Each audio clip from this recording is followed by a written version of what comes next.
आप सभी का स्वागत है आपके अपने YouTube चैनल नंबर 1 MCC अभिषेक सर में। मैं हूं अभिषेक सर और आज हम लोग इस वीडियो के माध्यम से पढ़ने वाले हैं बहुत ही इम्पोर्टेंट टॉपिक समतल दर्पण पर लंबवत पड़ने वाली किरण का परावर्तन। जैसे कि जानते हैं, जब किसी समतल दर्पण पर कोई किरण लंबवत पड़ती है तो वह उसी पथ पर लौट जाती है, सेम पथ पर लौटती है। तो आइए हम शुरू करते हैं। मेरे साथ बने रहिए अंत तक वीडियो में। और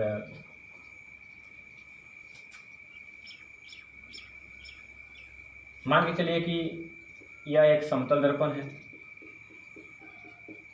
जिसका नाम है AB और एक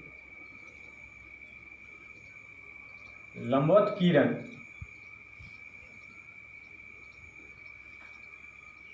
इस दर्पण पर पड़ती है, आपतित होती है। इसका नाम मान के चलिए NP है। तो जैसे ही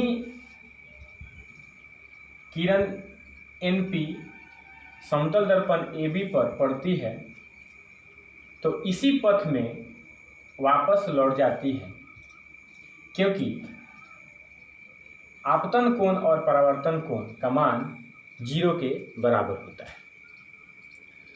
तो इसको लिखेंगे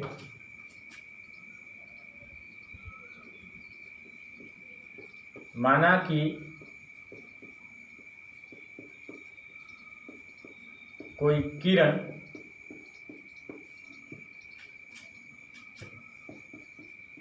NP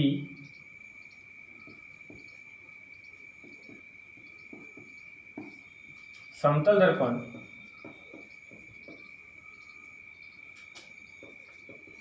AB पर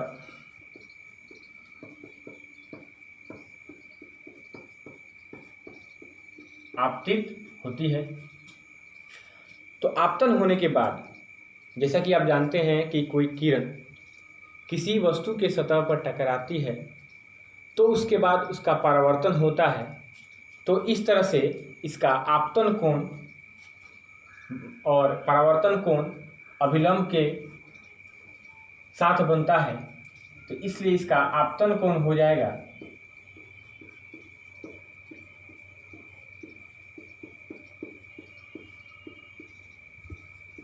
0 डिग्री। तो जैसे कि हम जानते हैं प्रकाश के परावर्तन के नियम से दूसरा नियम है कि आपतन कोण परावर्तन कोण के बराबर होते हैं। इसलिए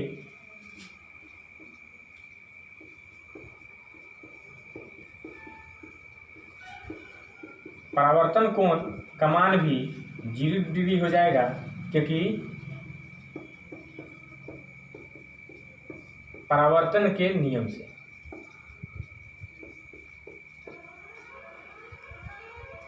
इसलिए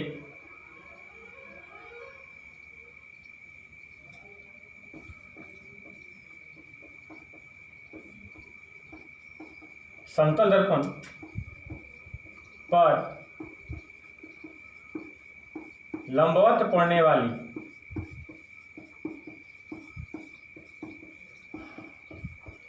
किरण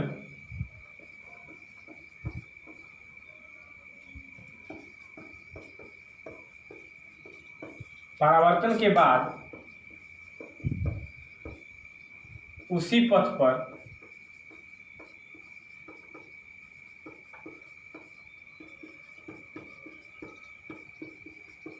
वापस लौट जाती है। यह हो गया। अब इसके बाद हम लोग पढ़ेंगे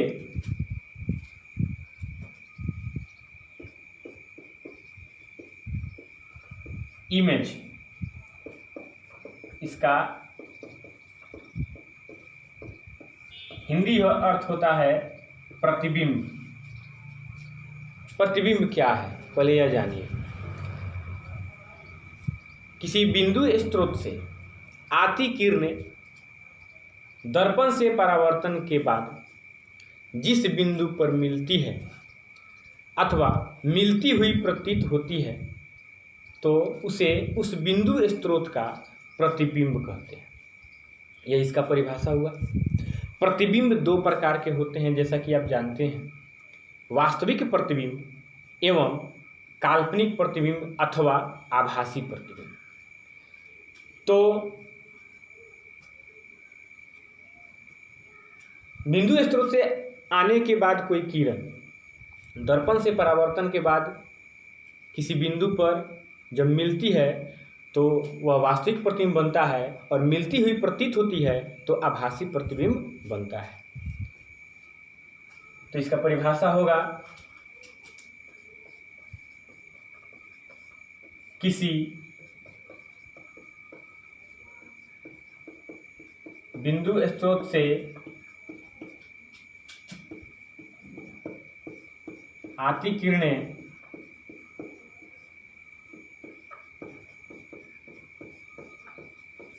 दर्पण से परावर्तन के बाद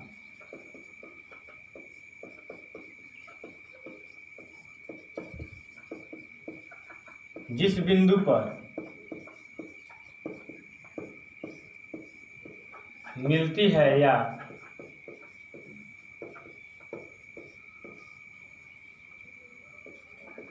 मिलती प्रतीत होती है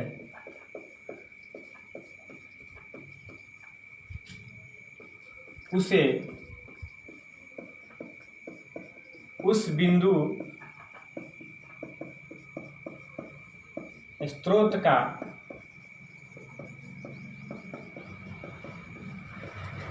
प्रतिबिंब कहा जाता है।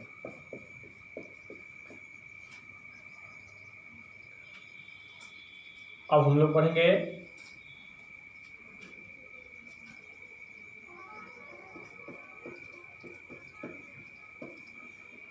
टाइप्स ऑफ इमेज, यानी प्रतिबिंब के प्रकार।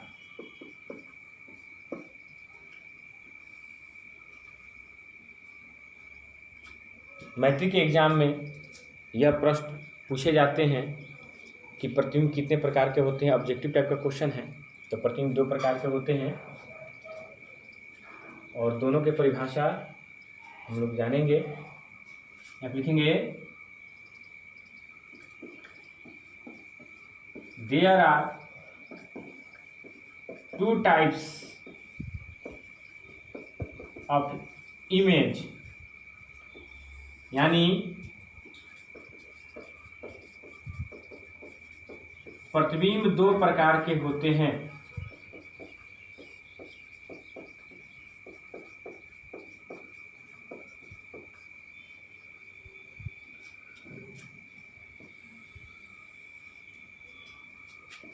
एक में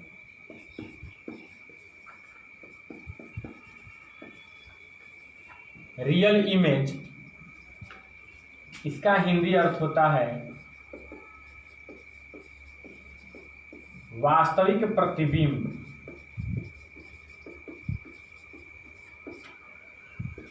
और दो में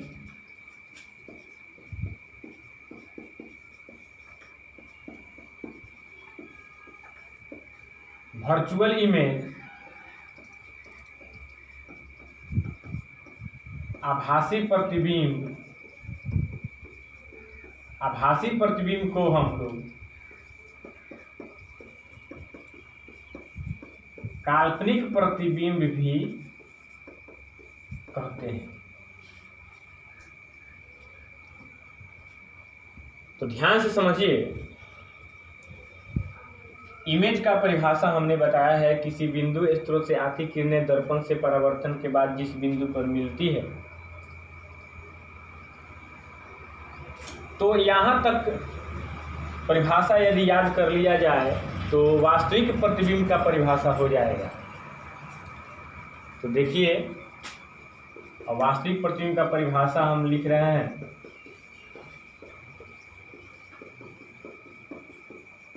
वास्तविक प्रतिबिंब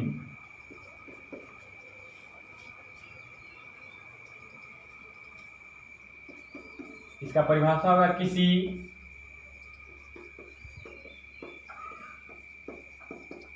बिंदु स्रोत से आती किरणें दर्पण से परावर्तन के बाद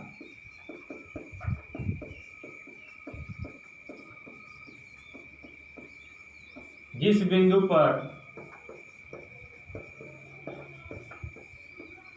मिलती है उसे उस बिंदु स्रोत का वास्तविक प्रतिबिंब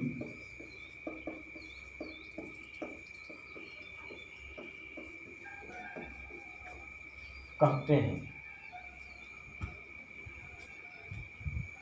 उसके बाद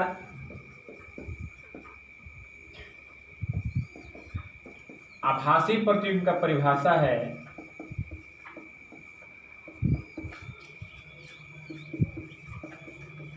किसी बिंदु स्रोत से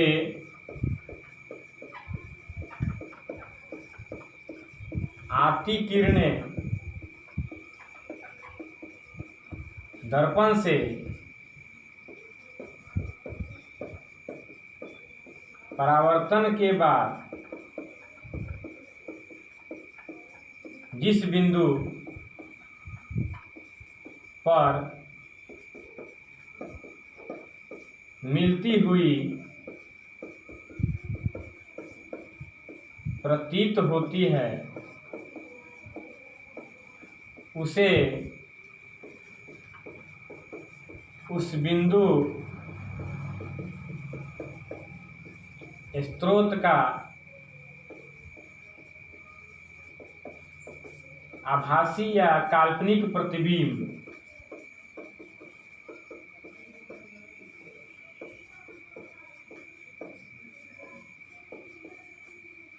कहते हैं।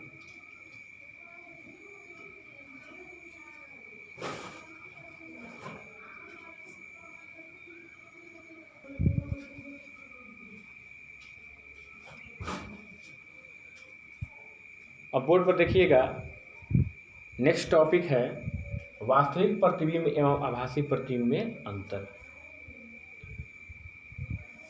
ये बहुत ही महत्वपूर्ण क्वेश्चन है, एग्जाम में आते हैं।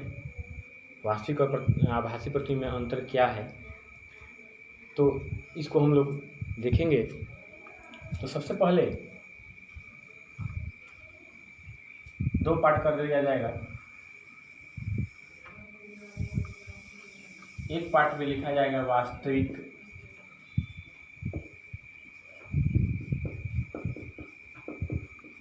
प्रतिबिंब और दूसरे पार्ट में लिखा जाएगा आभासी या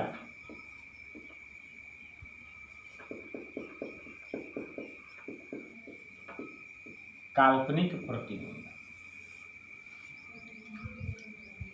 तो वास्तविक प्रतिबिंब को पर्दे पर प्राप्त किया जा सकता है। लिखेंगे पहला, दोनों के बीच में डिफरेंस है, difference between real image and virtual image.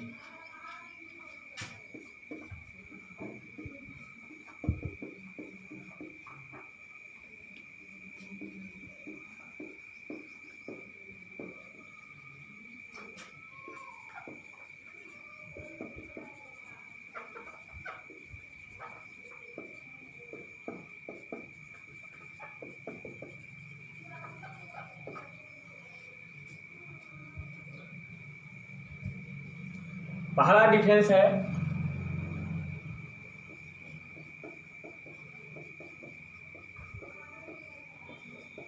वास्तविक प्रतिबिंब को पर्दे पर प्राप्त किया जा सकता है। वास्तविक प्रतिबिंब को पर्दे पर प्राप्त किया जा सकता है। इसके ठीक विपरीत गुण आभासी प्रतिबिंब का होता है। आभासी प्रतिबिंब को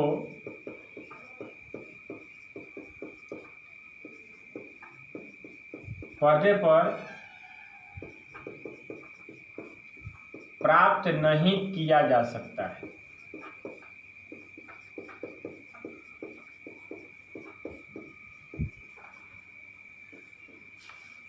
अब दूसरा अंतर है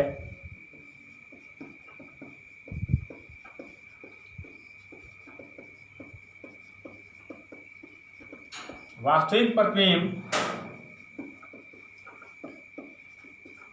वस्तु की अपेक्षा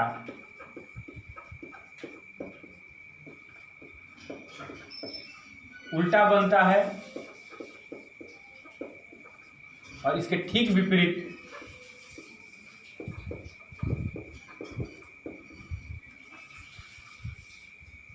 आभासी प्रतिबिंब वस्तु की अपेक्षा उल्टा बनता है। तो इसके ठीक विपरीत आभासी प्रतिबिंब जो है वस्तु की अपेक्षा उल्टा बनेगा, उल्टा नहीं बनेगा, सीधा बनेगा।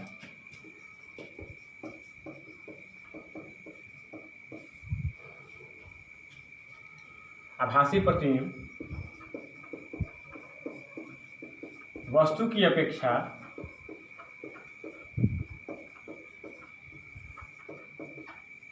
सीधा बनता है।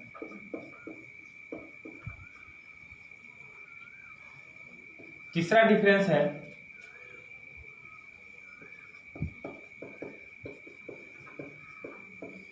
वास्तविक प्रतिबिंब जो है सिर्फ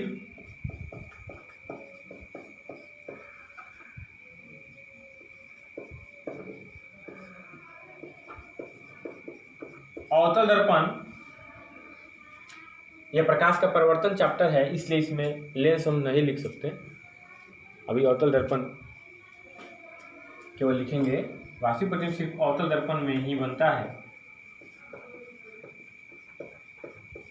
उत्तल लेंस में भी बनता है, लेकिन प्रकाश के अपवर्तन में चैप्टर में हम लोग बताएंगे। आभासी प्रतिबिंब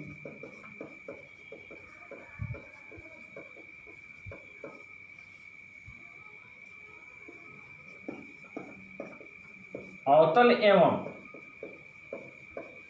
उत्तल दोनों ही दर्पण में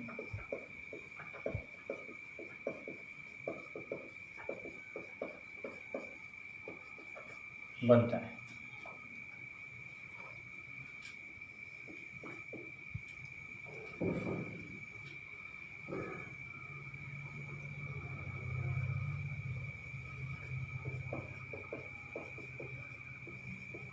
वास्तविक प्रतिबिंब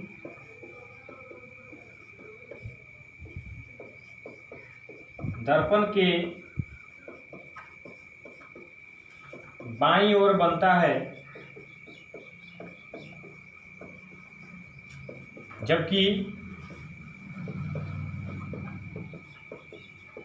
आभासी प्रतिबिंब दर्पण के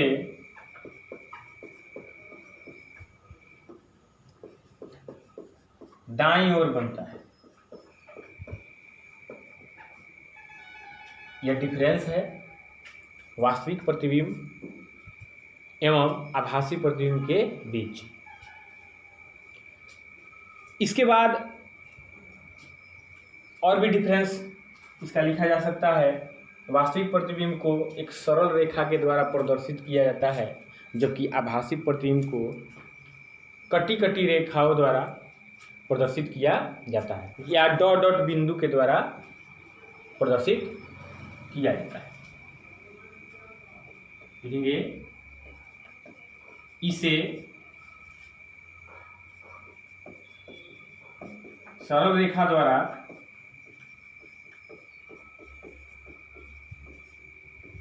प्रदर्शित किया जाता है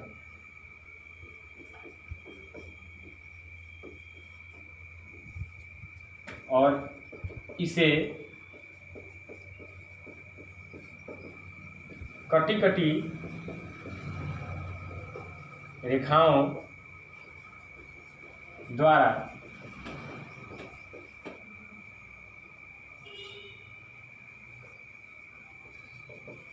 प्रदर्शित किया जाता है।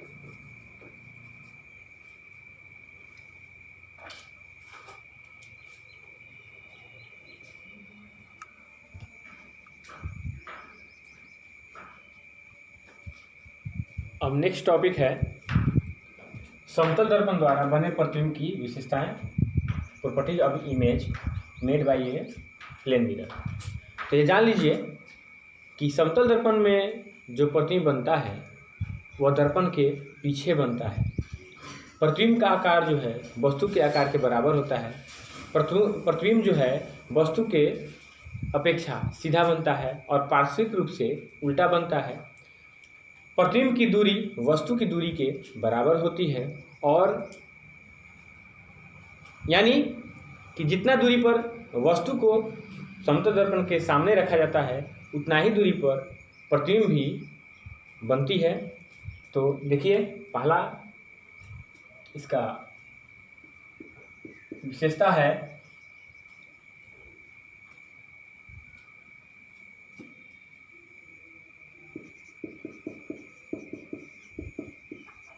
प्रतिबिंब दर्पण के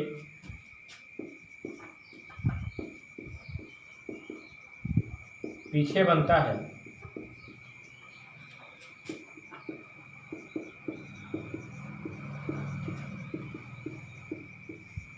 प्रतिबिंब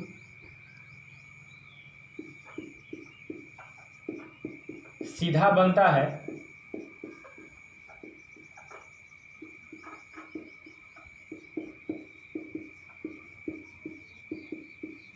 प्रतिबिंब पार्श्व रूप में उल्टा बनता है।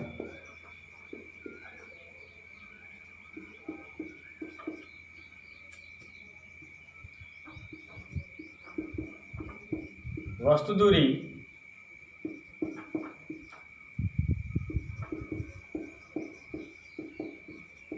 प्रतिबिंब दूरी के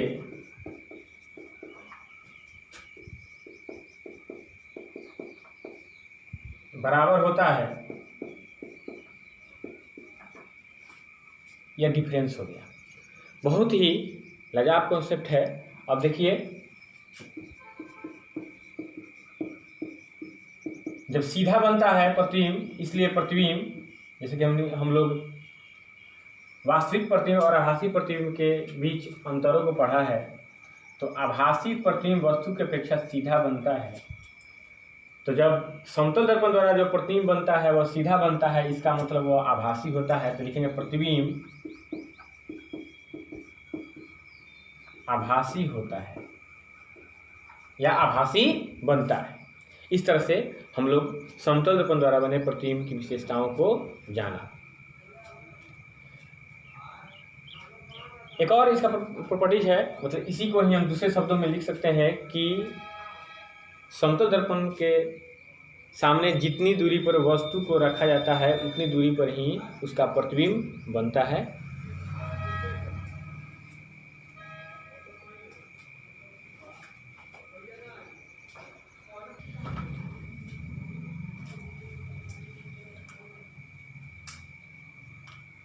एक और इसका विशेषता हम लोग आराम से लिख सकते हैं,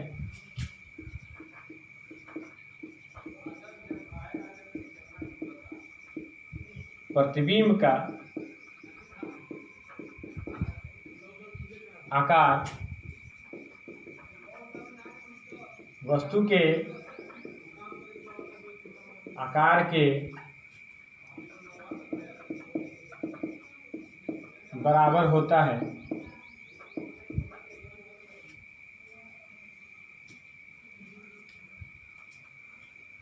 अगले वीडियो में हम लोग दर्पण के बारे में, उसके बाद दर्पण के प्रकार,